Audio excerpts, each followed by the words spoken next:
Fala aí, gente verde! Aqui é o Marcelo Zedias, esse é o canal Jardim da Marli. Sejam todos bem-vindos a esse espaço onde nós batemos aquele papo legal sobre as nossas lindas suculentas.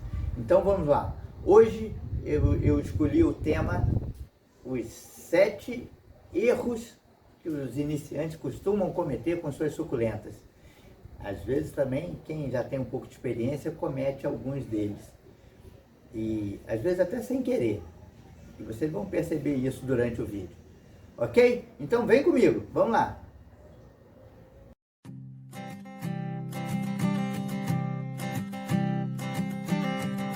Então, gente, como dito no início do vídeo, hoje falaremos sobre os 7 erros mais comuns cometidos pelos cultivadores de suculentas iniciantes. E começaremos pelo mais grave, no meu ponto de vista, e o mais comum também, que é o excesso de rega. Não confunda excesso de rega com abundância de água durante a rega. São coisas completamente diferentes e vocês entenderão a diferença. Em primeiro lugar, vamos entender o que é a suculenta. Essas plantas evoluíram em ambiente árido, ambiente com um regime de chuva muito escasso e com pouca matéria orgânica disponível no solo. Isso faz com que essas plantas sejam verdadeiras sobreviventes, guerreiras, que na sua evolução desenvolveram métodos para suportar essas intempéries, né? E o que elas fazem? Elas armazenam água em grandes vacúolos presentes nos seus caules e nas suas folhas. Vacúolos são organelas no interior das células das suculentas que têm a finalidade de armazenar água. E ela tem grandes vacúolos, elas armazenam grandes quantidades de água. Elas também armazenam nutrientes, né? São plantas que têm reservas nutricionais. Elas reservam também nas suas folhas, nas raízes e nos seus caules nutrientes. E tem um metabolismo muito lento. Ela vai consumindo bem aos pouquinhos essa água e esses nutrientes. Elas têm um desenvolvimento lento, né? As suculentas não crescem tão rápido como as plantas das rainforests, né? Das florestas de chuva, né? Igual a Amazônia, né? A nossa Mata Atlântica também, que tem um regime de chuva muito intenso e as plantas crescem com muita rapidez. As suculentas não são assim. Então, uma vez que elas reservam água já nas suas folhas e nos seus caules e cresceram, se desenvolveram, né, em ambiente com pouca matéria orgânica e pouca água disponível, então elas não aprenderam a se defender dos fungos. Os fungos são os grandes vilões das suculentas, tanto na superfície das folhas, como nas suas raízes, como em ferimentos no caule. Enfim, os fungos são os grandes vilões.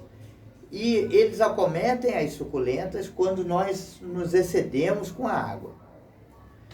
E como que a gente deve regar, então, a suculenta? Não tem mistério nenhum, gente. Quando o vaso estiver completamente seco. Não é quando você colocar o dedinho ali na superfície, enfiou só a pontinha do dedo, tá seco, vou regar. Não. Lá no fundo ela pode estar muito molhada ainda. Então a ideia é introduzir uma haste fina, alguma coisa, até o fundo do vaso, verificar com o dedo depois se está seca. Se estiver completamente seco, pode regar. Outra forma também é observar a folha, né? Se a folha já está murchando, ficando já meio enrugadinha, pode ter certeza que ela está completamente seca. E você pode regar sem problema nenhum. Esse é o regime de vida de uma suculenta. Ela fica ali naquela situação extrema, sem água, aí um dia vem e chove. E quando chove, chove muito. E aí ela capta o máximo de água que ela pode. E é assim que nós devemos regar. Primeiro, a deixaremos ficar completamente seca, até começar a ficar enrugadinha. Depois regamos com abundância, não é regar um pouquinho não, rega à vontade mesmo, pode regar com mangueira, molha bastante, deixa vazar água pelo fundo do vaso, pode regar com abundância. Depois só volte a regar novamente quando estiver completamente seco de novo. E se você tem várias plantas, que tem uma diferença enorme entre ter 3, 4 suculentas e ter 200, 300 suculentas, como é o nosso caso. O que acontece é o seguinte, cada espécie, cada tamanho, idade e tipo de vaso, tudo isso influencia na velocidade com que essa água vai secar no vaso. Então, plantas mais velhas, se estão já assim com a sua atividade bem estabilizada, elas vão consumir uma água mais moderada, mas se é uma planta grande ou uma planta que ficará grande e está durante o verão, ela está em pleno crescimento, ela vai consumir muito mais água.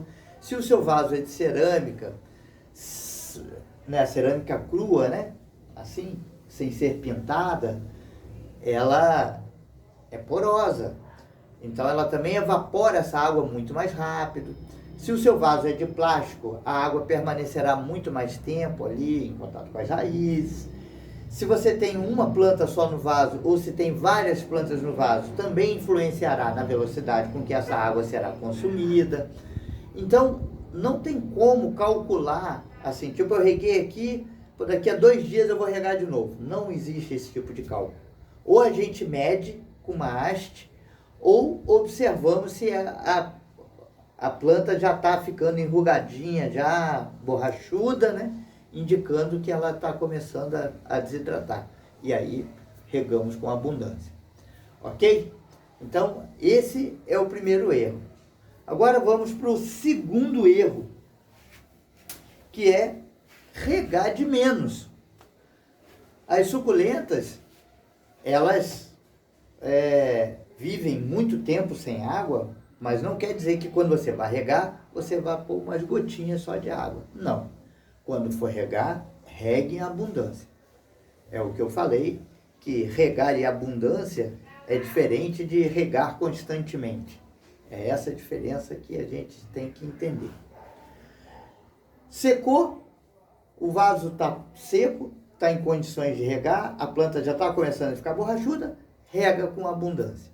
Nada de chegar ali e pôr umas gotinhas de água, que não é assim que funciona.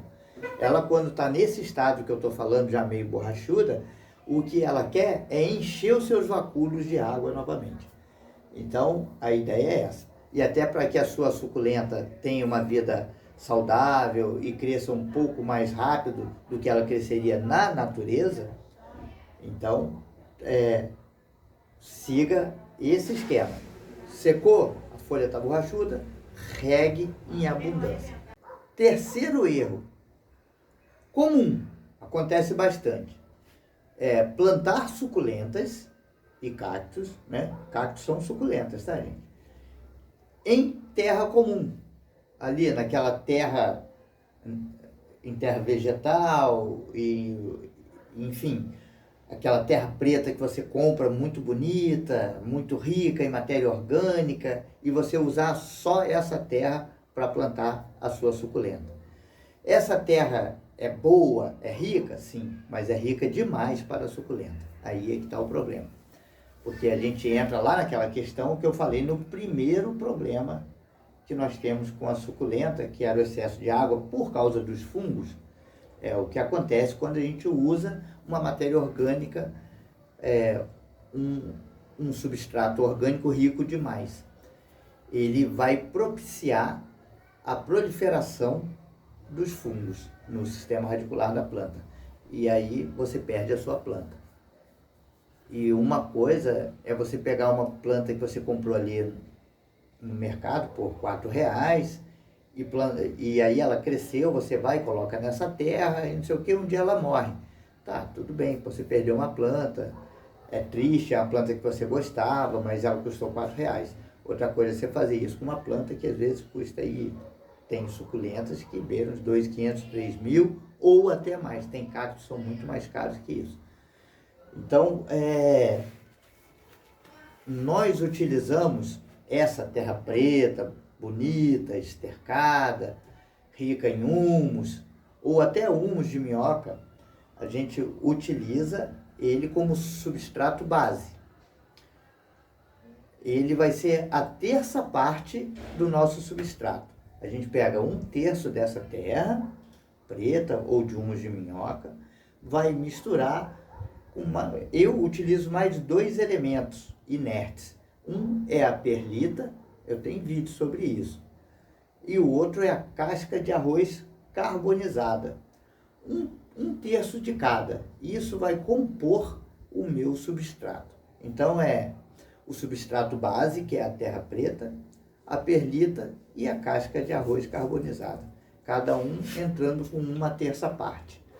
A mistura desses 3 vai criar um substrato poroso, de baixa densidade, com a quantidade de matéria orgânica adequada, né? E altamente drenável. É tudo que a sua suculenta precisa para o desenvolvimento do sistema radicular dela, para que a água flua com facilidade quando você fizer a rega abundante. E se você, por um acaso, tiver a sua suculenta outdoor, né, vasos que ficam do lado de fora de casa, ele vai aguentar chuva numa boa. Tá ok? Então, esse é o terceiro erro. Plantar a sua suculenta num substrato que não é o adequado. Ok? Então, vamos para o quarto. O quarto problema que acontece com quem está começando a criar suculentas é a questão da luminosidade. Suculentas são grandes bebedoras de luz, bebedoras entre aspas, claro. Elas necessitam de longas horas de exposição ao sol. Mais de 6 horas de exposição ao sol seria o ideal. E, enfim, tem suculentas de meia sombra, né? As pessoas vão falar, não, mas Marcelo, tem suculentas que são de meia sombra. Sim, as de meia sombra também precisam de grande quantidade de luz. Vou começar pelas de meia sombra. Plantas de meia sombra, elas precisam de pelo menos umas 2 horas de sol pela manhã ou no final da tarde, seria o ideal. Vivem sem luz? Até as suculentas que não são de meia sombra vivem sem luz. Só que vai ser uma planta que vai desenvolver pouco, não vai florir, não vai expressar as suas cores. Normalmente plantas de meia sombra tendem a serem sempre verdes. Elas não costumam ser coloridas. Mas as plantas de meia sombra precisam, como eu disse, para a saúde dela, para o bom desenvolvimento, para evitar pegar fungos, né? Ácaros, cochonilhas, enfim. A gente não tem como se livrar disso, na verdade, qualquer uma vai pegar. Mas plantas mais frágeis são mais suscetíveis. E quando temos que tratá-las, quando a gente trata uma planta que que ela está acometida por praga, mas ela era uma planta saudável, é mais fácil tratar e salvar essa planta e ela restabelecer a saúde dela e continuar bem. Quando você tem uma planta que estava vivendo num regime que não é o adequado de luminosidade, enfim, não é uma planta saudável, e ela é acometida por alguma infestação de praga, essa planta, quando a gente vai tratar, às vezes até o tratamento ajuda a matar a planta. A gente acaba matando a praga, a planta. Então, conceituando a meia sombra, é aquele local na sua casa onde bate pelo menos 2 horas de sol de manhã ou de tarde, e durante o tempo que o sol não bate diretamente, ele recebe luz indireta o dia inteiro. Entendeu? A luz indireta é a luminosidade chegando até a planta, não aquele canto lá da sala que não chega luminosidade nenhuma, aquilo lá não serve. Dentro do banheiro, lá em cima da geladeira, não serve para suculenta, nem de meia sombra. A sua planta não vai estar feliz. Então, meia sombra, local da casa onde pegue 2 horas de sol, pelo menos, de manhã ou de tarde, e o resto do dia seja rico em luminosidade. Ok? Então, voltando à luminosidade. Suculentas necessitam de luminosidade, de luz solar, abundância de luz solar. Mesmo as de meia sombra, como eu já disse. As que não são de meia sombra, que são de sol pleno, o que é sol pleno? Sol pleno é no mínimo 6 horas de sol em cima da suculenta. 6, 8, 10 horas, 12 horas de sol, o dia inteiro de sol, seria o ideal para as suculentas. Elas gostam, elas precisam desse sol. Só que é aquela história, né? A gente tem que tomar cuidado com a fase que você está do ano, né? Porque em algumas regiões, o verão, o sol é tão quente que queima as folhas da planta. Mas para isso, se resolve com sombrite, enfim, uma rustificação da planta, ela acaba suportando, algumas queimam, quando o tempo fecha, alguns dias, aí o tempo abre de novo, dá uma queimadinha na folha, mas isso não mata a suculenta. A ausência de sol mata a suculenta. Excesso de sol queima a suculenta, mas não mata ela. Ela vai estar feliz. Então, luminosidade. Quem quer ter suculenta tem que ter luz na sua casa, tem que ter sol, muitas horas de sol. Pelo menos 6 horas de sol, para você ter suculentas felizes, grandes, saudáveis e bem desenvolvidas. Ok? Então vamos para o número 5. Sim, vamos para o 5º erro cometido pelo cultivador iniciante de suculenta. O 5º erro mais comum cometido por cultivadores iniciantes é o excesso de zelo com as suas suculentas. E excesso de zelo não só pelo cuidado, às vezes é aquela paranoia de começar a achar que a planta está doente, às vezes ela deu uma parada de desenvolver por uma questão climática mesmo. Algumas, quem mora em região fria, quando chega o inverno, elas entram num estado de dormência, mais ou menos. Quem mora como eu no Rio de Janeiro, elas não têm esse estágio de dormência, elas ficam ativas o ano inteiro. Mas quem mora em regiões muito frias, elas podem entrar em dormência, parar de desenvolver. Os eônios, né, quando chega o verãozão mesmo, eles também param. As aizoáceas também dão uma parada muito grande no verão, elas dão uma freada mesmo no desenvolvimento. E, enfim,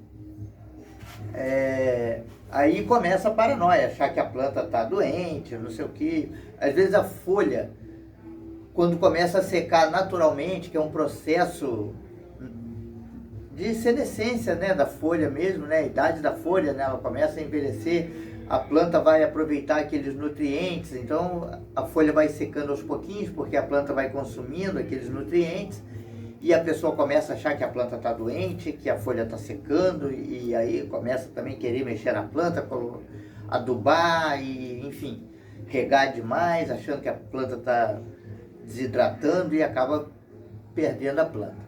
Então, existe um processo natural de envelhecimento da folha, normalmente é da extremidade da folha para o seu pecíolo, né? Ela vai consumindo aos poucos, são as folhas de baixo, então costuma ser normal isso, não significa que a sua planta está doente. Alguns fungos que acometem a planta podem ser confundidos com queimaduras de sol. A queimadura de sol não costuma ser simétrica, né? A queimadura de sol, ela é bem aleatória, assim, ela pode queimar a borda da folha, pode queimar o centro da folha, e é irregular a mancha, né? Quando é a antracnose, ela é mais simétrica, é um ponto preto bem redondo, né?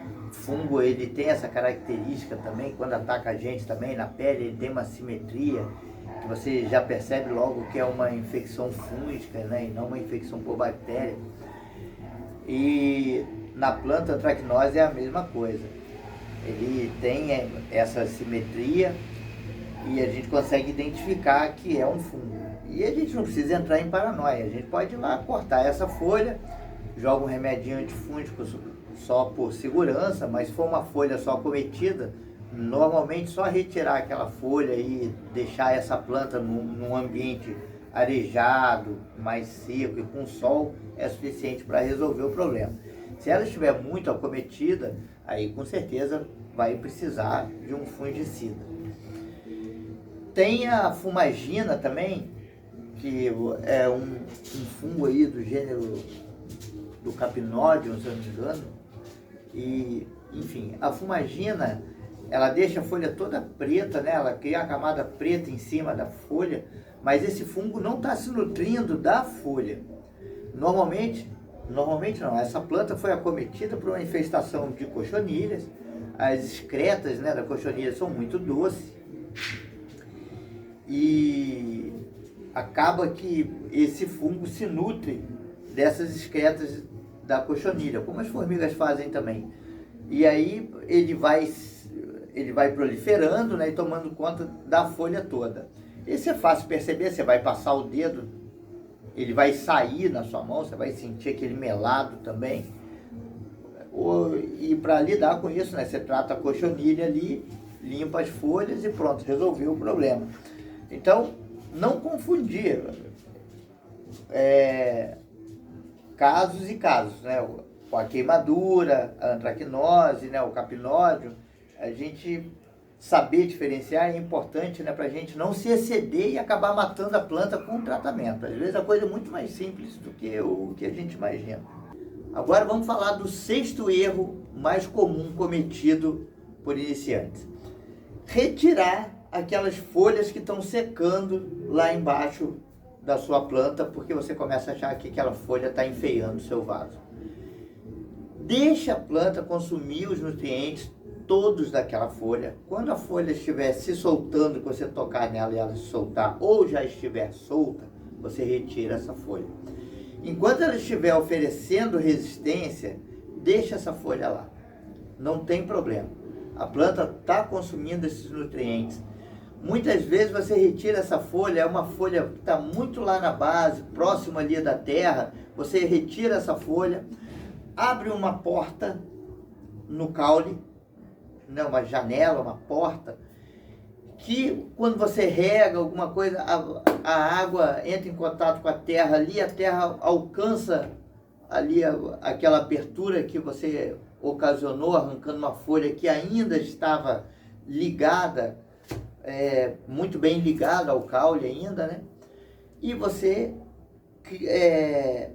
vai causar uma infecção fúngica no caule da sua suculenta, que essa infecção realmente é mais perigosa do que a antracnose, por exemplo. Essa pode matar a sua planta se você não descobrir a tempo e conseguir decapitá-la e salvar essa parte apical dela, né? A cabeça ali da decapitação. Então, ficar com esse espírito de porco aí, entre aspas, de querer ficar arrancando essas folhinhas porque acha que o vaso tá feio, a sua planta tá feia, aquela folhinha tá te incomodando, é um erro que pode matar a sua planta. Então não cometam isso. Deixa a folha ficar sequinha, quando pronto, acabou, ficou seca, aí você tira. Quebrou uma folha, ficou feia aquela folha, deixa lá, não sei o que, tira só o pedacinho que está quebrado, deixa o restante lá, quando ela secar você remove. Tá ok? Então agora vamos para o último erro comum. Errar no tamanho do vaso. Plantas pequenas, vasos pequenos. Não devemos colocar plantas pequenas em vasos grandes, porque a maioria das suculentas, com algumas exceções que têm raízes muito profundas, A maioria delas tem raízes superficiais e elas não precisam de muita quantidade de substrato. E se você coloca uma planta pequena num vaso com muito substrato, aquilo leva muito tempo para secar e você pode acabar com uma infecção fúngica também acometendo o sistema radicular da sua planta, o que você não quer, que são os piores fungos, né? São os que normalmente matam as nossas suculentas, são esses que acometem o sistema radicular e o caule da nossa suculenta. Tá ok? Então, planta pequena, vaso pequeno. A planta vai crescendo, você vai aumentando o tamanho do vaso proporcionalmente ao tamanho da planta. Encerrado esses 7 erros, espero que vocês tenham gostado e que isso ajude bastante vocês. Peço aquela colaboração de se inscrever no nosso canal, dar aquele like, ativar o sininho e aguardo vocês no próximo vídeo. Valeu, galera, um abraço enorme para vocês.